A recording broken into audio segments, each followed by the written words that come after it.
Good afternoon, everybody. Uneducated Economist. Thought I'd talk a little bit more about lumber. Lumber is about ready to cross back under the 700 mark, back into the 600, high 600 per thousands. And now this is probably going to end up being somewhere around the new normal. In fact, it might even be the low in the new normal. Now, something that we have to think about is what is going to happen here with this lumber industry, because everybody was talking about the lumber shortage and now the lumber shortage is over. But it isn't necessarily a lumber shortage that is over. I think it's a lumber that is now going to be in oversupply. Not just a lumber shortage that's over, but now that it's in oversupply. Seriously. I was talking with some timber buyers over the weekend, and these guys were saying that the price of timber that the mills are paying has dropped out dramatically. And now this is like the product that they need in order to produce the lumber. And they are saying that we have too much of it now. This is a backing up of the supply chain. Now, I have been saying since the beginning that lumber prices, the increase in it has not been so much from a destruction of the dollar, but due to a supply chain breakdown. And that's exactly what we had seen.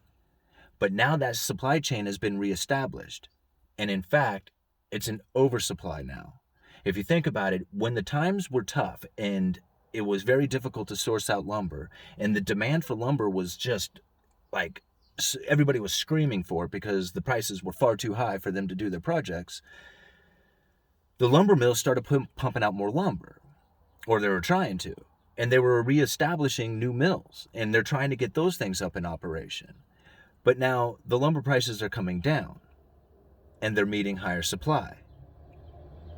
This is going to make an issue, because already I can see it happening, that these mills, if they start backing up on logs, which is starting to happen, I mean, if they're offering less and less money for those logs, that means the demand for them is dropping off.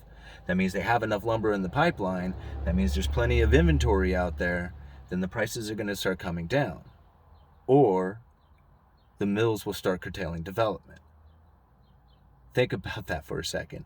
We just came off of one of the greatest lumber shortages, high price increases in history. And to think that it could come to a point where mills will actually curtail development due to an oversupply.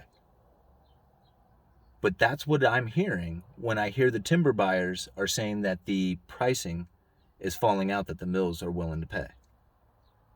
That's what I'm hearing. Now, I haven't seen the evidence of it yet, but we're starting to find it in the futures price where they're dropping out dramatically. It's only a matter of time before we start hearing about it at the mills, and how the mills have produced what I'm going to assume is almost too much material. Not so much in plywood, but maybe in lumber. And I know that's like crazy for people to think, but think about all the stockpile of lumber that you have seen everywhere.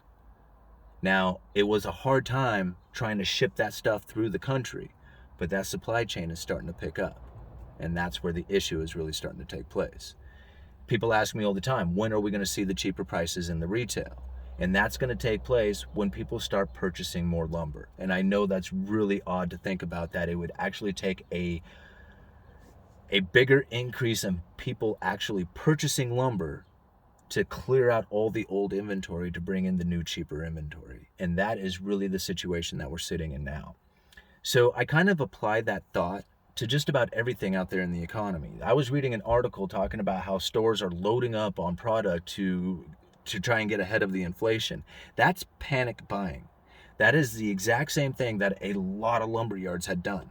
They had panic bought because they could not get their hands on the material. They ordered it. They said, okay, if it's 6 weeks out, then I'll buy it. I'll buy it right now because I don't know whether or not I'm going to need it in 6 weeks, and we cannot be without this lumber.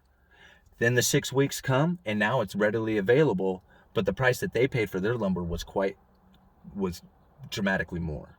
So now that lumber is sitting in their yard. They're wishing that they could have purchased it right now instead of 6 weeks ago or even longer ago in order to have their inventory full today.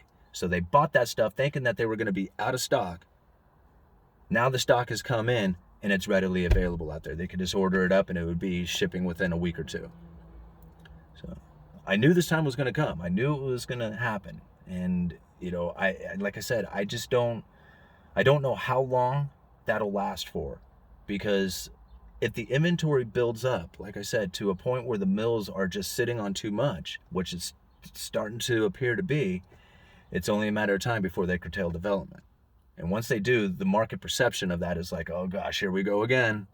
And the speculators might jump into the futures market again. I don't know. But that's what I'm seeing right now, and I thought I'd give you guys a bit of an update on that. Because really, a lot of people, they looked at lumber and said, this is inflation. And I said, no, it's supply chain breakdown. So now just apply the lumber to the rest of the economy out there. I mean, think about how many products had come up in short supply where the prices went through the roof, and now those products are starting to come up, the availability of those products is starting to show up. Now, I have a feeling this is what's going to end up happening, is that you are going to see such an inventory buildup, like a panic buy, like a lot of these lumber yards had done with their lumber, that the stores are going to be sitting on an extreme amount of inventory. They're not going to drop the price per piece. So like the price per piece went up, like, just a box of cereal or something. I'm just going to use something for an example. The price of the cereal goes up dramatically. And you're looking at that going, man, the cereal is real expensive. But then the stores are going to offer stuff like 2-for-1 deals to try and clear out all the inventory that they're sitting on. And now you think about it, if they build this inventory up right now, right as the time when all the stimulus, we don't know about the stimulus, whether or not it's going to, pass. I don't know, maybe it has by now, I haven't heard, but you can't really count on it until it has actually happened. So right now we have to think about the ideas that people are going to be running out of their unemployments. They're going to be running out of like the forbearance and the moratoriums and stuff like that on their homes. This is most likely going to put a drain on the economy where people are not going to be out there spending as much. And that is going to start hurting the people who have built up their inventory, much like the lumber yards are sitting right now, where they're sitting on a lot of expensive inventory and now they need to move it. But you can't really offer 2-for-1 deals in a lumber yard. You can only offer, a better price or try and bring in some new inventory to lower the averages that you are selling your inventory for. But like with these grocery markets and stuff, they have perishable items. They need to get through that stuff. And if it starts building up in inventory, they're gonna start, selling that stuff off. And then even like older inventory that's not so perishable, stuff that can sit on the shelf for a while, pull dates on those, the closer they get to the pull dates, people have a tendency to back away from those products. So they want like the freshest products out there. And it's all about a matter of turning over. So that's what I see kind of happening if that scenario of people like running out of their unemployment, running out of stimulus, running out of their capabilities. At the same time, stores are building up this huge inventory. We could have the two meet together and, have an absolute opposite of what you would think would be, with higher prices and unavailability, where you have an extreme amount of availability and nobody there to purchase it. I don't know. Uneducated Economist, you guys let me know.